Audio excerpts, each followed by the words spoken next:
विधानसभा क्षेत्र परसवाड़ा की ग्राम पौड़ी में 15 लाख रुपए की लागत में बन रहे सामुदायिक भवन निर्माण कार्य का भूमि पूजन किया और सामाजिक सम्मेलन कार्यक्रम में सम्मिलित हुए, जिसमें सामाजिक लोगों से उद्बोधन के माध्यम से चर्चा की और सरकार की चल रही मुख्यमंत्री लाडली बहना योजना के बारे में जानकारी दी और समाज के सर्किल अध्यक्ष वेलेंटर को ज्योतिबा राव फुले, माता सावित्रीबाई फुले की छायाचित्र और वेलेंटर के कपड़ों का सेट दिया गया। कार्यक्रम के मुख्य अतिथि रामकिशोर नानू कावरे, मान राज्य मंत्री आयुष स्वतंत्र प्रभार और जल संसाधन विभाग प्रमुख अतिथि समल सिंह ध्रुव, अध्यक्षता कोमल प्रसाद चौधरी, विशिष्ट अतिथि कांतिलाल राहंगडाले, उपाध्यक्ष गजानंद पंचेश्वर, मरार माली समाज जिला सिवनी सहित समाज प्रमुख और पदाधिकारी और जिले के समाज सेवी उपस्थित रहे। दिलीप जामरे की रिपोर्ट।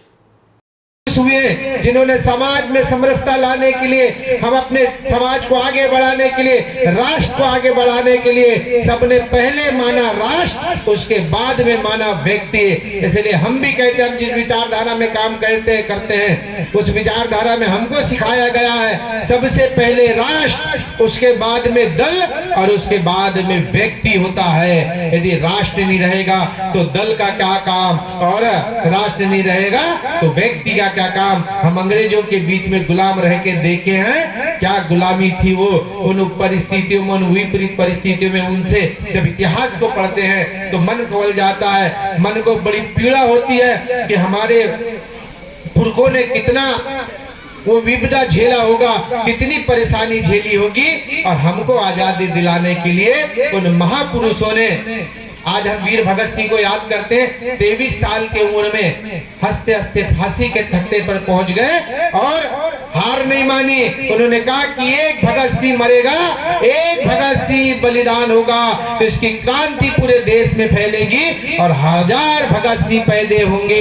ऐसा भाव को लेकर वो चाहते तो भाग सकते थे, चाहते तो छुप सकते थे, लेकिन वो छुपे नहीं, वो भागे नहीं। और मरते हुए उनको पता था कि आज मुझे फांसी होने वाली है, लेकिन हंसते हंसते फांसी के तख्ते पर गए और वंदे मातरम के नारे लगाते रहे, देशभक्ति के नारे लगाते चले गए और देश में नई क्रांति दी। और देश में नई क्रांति के साथ में देश की आजादी की ओर लोग चलते गए, लोग बढ़ते गए और देश हमारा 1947 को आजाद हुआ। ये सारी चीज हम इतिहास को जानते हैं, इतिहास को पढ़ते हैं। आज इतिहास के उस पन्ने को, आज 11 अप्रैल था, 11 अप्रैल को महात्मा ज्योतिराव फुले जी की जयंती हम मनाए और हमने अपने इतिहास को गढ़ा, हमने अपने इतिहास को पढ़ा, हमने अपने इतिहास के गुलामगिरी को पढ़ा। उस गुलामगिरी में फुले जी ने जो लिखा है उसको आगे बढ़ाने का हमारा संकल्प है। उस संकल्प को आगे बढ़ाने के लिए समाज काम करने में निकला है। मैं आज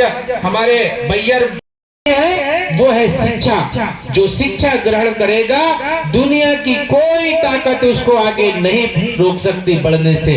अभी बोल रहे थे हमारे गजानंद भैया कि कुछ लोग यहाँ आते हैं तो डर लगता है, घबराने लगते हैं। क्यों? क्योंकि उसके पास में शिक्षा नहीं है। अगर उसके पास में शिक्षा होगा तो उसका कॉन्फिडेंस लेवल अच्छा होगा। अगर उसके पास में शिक्षा होगा तो उसको अभी यहाँ पे किसी को बोलने के लिए बोलेंगे तो डर लगता है, नहीं बोलते जी।